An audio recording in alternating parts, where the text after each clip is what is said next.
En photographie, sauf exception, le sujet regarde l'objectif. Au cinéma, la règle est inverse. On ne regarde pas la caméra. L'exception s'appelle le regard caméra. Le sujet semble alors prendre le spectateur à témoin, souvent à la recherche d'une complicité avec lui, un peu comme au théâtre. L'avantage du cinéma, c'est qu'il autorise les plans rapprochés. Marcel Pagnol soulignait que le gros plan autorise les comédiens à murmurer. Mais surtout, il permet de voir de très près le visage des acteurs et leurs expressions. Or, les regards sont le reflet des émotions éprouvées par les personnages et, par conséquent, ressenties, et parfois partagées, par les spectateurs. Les images qui suivent sont un florilège des expressions de comédiens et ont pour objet de recenser un maximum d'émotions, d'attitudes, puis de servir d'exemple. Pour exploiter les images de cet atelier, regardez-vous dans un miroir et essayez d'imiter les regards des comédiennes et des comédiens. Mais avant d'étudier la sémantique du regard, pour parler simplement les significations du regard, examinons la théorie dite de Kuleshov, selon laquelle le regard d'un comédien est perçu par les spectateurs en fonction de l'image qui précède. Ainsi, le visage de l'acteur Mosjoukine, parfaitement neutre, semble empreint de tristesse quand il suit l'image d'une personne décédée, de gourmandise quand la photographie d'un gâteau le précède, et de concupiscence au vu d'une femme mollement alanguille. La légende raconte que certains spectateurs ont même vu une larme couler ou un bout de langue pour léchant les babines. En d'autres termes, les spectateurs prêteraient aux comédiens le sentiment qu'ils éprouvent eux-mêmes ou qui leur paraît dicté par le contexte. Cette observation, fructueuse au plan pratique, se trouve confirmée lorsque les deux images sont fondues en une seule. Ainsi, à quoi pense ce personnage, Humphrey Bogart ? À rien. Le téléphone et le réveil matin apportent pourtant une réponse éloquente. En revanche, le visage très expressif de Mathieu Amalric peut se prêter à plusieurs contextes. Joie, peur, surprise, tristesse. Fortiche le mec. Autre petite remarque terminologique. Il conviendra de distinguer le regard dans le champ du regard hors champ. Quand un comédien n'est pas seul, il regarde généralement son interlocuteur. Si ce n'est pas le cas, c'est qu'il y a une bonne raison à cela. Gêne, mépris, honte, etc., dictés par le scénario ou l'intention du réalisateur. Mais il arrive qu'un comédien regarde quelque chose situé hors du cadre. On parle alors de regard hors champ. Le cas est fréquent. Voyons les émotions. Concernant les émotions, nous allons suivre la classification bien connue colère, dégoût, joie, peur, surprise, tristesse. Nous nous permettrons d'y ajouter l'attendrissement qui est à la base de toutes les bluettes et de tous les films de propagande. La colère. Deux personnages, une femme et une jeune fille. La femme est en colère. Elle a la bouche ouverte, les sourcils froncés. Un regard qui exprime le reproche. La jeune fille a un air stoïque, buté, fermé. Ses lèvres sont cousues. Son regard est vide, hors champ, comme pour ne pas vivre cet instant. Le personnage, Michael Keaton, s'adresse à sa fille, Emma Stone. Il est en colère et même véhément, avec une forme de dépit et d'incompréhension. La mise en valeur des rides autour des yeux ainsi que des incisives souligne le sentiment éprouvé. Le réalisateur, Alejandro González Iñárritu, n'a pas placé de reflet dans les yeux. Le cadreur, Emmanuel Lubezki, filme de très près, ce qui, même en faible contre-plongée, grossit le nez et le bas du visage. Ce visage, tiré des mémoires d'une geisha, filmé par Diane Beebe, respire la rage, la haine et le désespoir. Proche de la colère, on trouve l'agacement. Les deux personnages ont empoigné leur combiné téléphonique et, placés dans une position symétrique et divergente, montrent bien qu'ils sont rivaux. Ils sont tous deux impatients, concentrés et irrités. Un accessoire, la machine à écrire, laisse deviner qu'ils sont tous deux journalistes.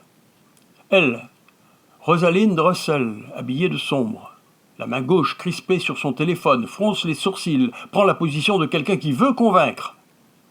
Lui, Cary Grant, habillé de clair, semble agacé par un contretemps. Peut-être un interlocuteur peu coopératif, des parasites sur la ligne. 2. Le dégoût. Ici, le personnage, Marlon Brando, donne une impression de calme et de détachement. Il voit les choses de haut, regard vers le bas, paupières lourdes. On devine cependant un sentiment de dégoût, lip tombante, et de lassitude. Le dégoût est censé figurer parmi les 6 émotions universelles. Cependant, il est très rare de voir cette émotion représentée au cinéma, si ce n'est devant un spectacle répugnant, exemple un cadavre en décomposition, un excrément, ou en cas de mauvaise odeur. Mais l'odeur est invisible et le cinéma n'est pas encore olfactif. Ce sens lui échappe encore, et c'est peut-être tant mieux. Ici, image extraite de la série Bones. C'est plutôt l'absence de dégoût qui est exploitée comme ressort dramatique. 3. La joie. L'enfant découvre le miracle du cinéma, il est émerveillé. En contrepoint de ce moment magique, on aperçoit un adulte, apparemment blasé, concentré sur l'exigence de son métier. Cette jeune fille a un visage souriant, enjoué, elle regarde une personne hors champ dont elle attend sans doute une complicité. Mais la joie peut être rentrée, intérieure. Ici, le personnage, Jeff Bridges, se regarde dans un miroir. Il se juge, mais a l'air plutôt satisfait de son image. 4. La peur. Le visage de cette jeune femme respire la peur, voire l'effroi. Les yeux écarquillés, les mains sur le bas du visage comme pour étouffer un cri, la bouche néanmoins visible, ouverte. Le climat de peur est renforcé par le noir ambiant, car le décor est plongé dans l'ombre. Une femme est appuyée contre un mur et regarde droit devant elle. Une autre femme s'approche en la regardant. La première est goguenarde, préparée à la rencontre, petit sourire amusé. La seconde regarde timidement, avec appréhension, forme atténuée de la peur. Une femme et un homme âgés réagissent différemment au geste d'un jeune homme, motus. Elle, Marion Gamme, a un regard apeuré et soumis, bouche ouverte, regard craintif, poing serré sur une serviette, l'autre main cherchant celle de son mari. Lui, Gérard Hernandez, est assez méfiant et hostile. Tout est dans le regard. 5. La surprise. Le personnage, Scarlett Johansson, a l'air surpris. Sa bouche est entr'ouverte. Ses yeux reflètent l'incompréhension, presque la sottise. Le réalisateur, Luc Besson, a choisi de filmer en légère contre-plongée, de loin, donc avec une longue focale, pour éviter de grossir le maxillaire de Scarlett Johansson, qui est déjà naturellement gonflé. Cette photographie illustre parfaitement la surprise, bouche ouverte, yeux écarquillés, sourcils à ce point relevés qu'ils plissent le front. 6. La tristesse. Cet enfant a un visage sérieux et même triste. Ce qu'il regarde lui inspire de la crainte, mais on le devine déterminé, prêt à affronter le danger. Son regard est légèrement dominateur en raison notamment de la position de la caméra en faible contre-plongée. La couronne, que l'on devine, est un accessoire qui contribue à l'interprétation de ce regard. Le jeune prince est déjà conscient de ses responsabilités. Ici, le personnage, Marion Cotillard, a le regard dans le vague. Elle a l'air perdue, seule, au bord des larmes. 2 femmes. La brune a un regard caméra, plutôt vide. La blonde a un visage triste exprimant une sorte de regret. Outre la tristesse, c'est la consternation qui se lit sur le visage de Fernandel. 7. L'attendrissement. l'attendrissement naît du spectacle d'une absence rassurante de danger.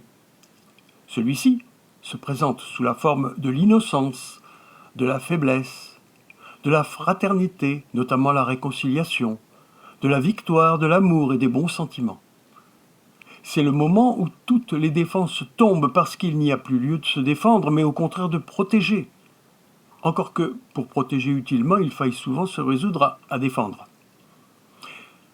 L'archétype de la scène attendrissante est tiré du film E.T., à condition que l'alien ne ressemble pas à ceux de Mars Attack. Charles Chaplin est parmi les réalisateurs celui qui maîtrise le mieux la technique de l'attendrissement.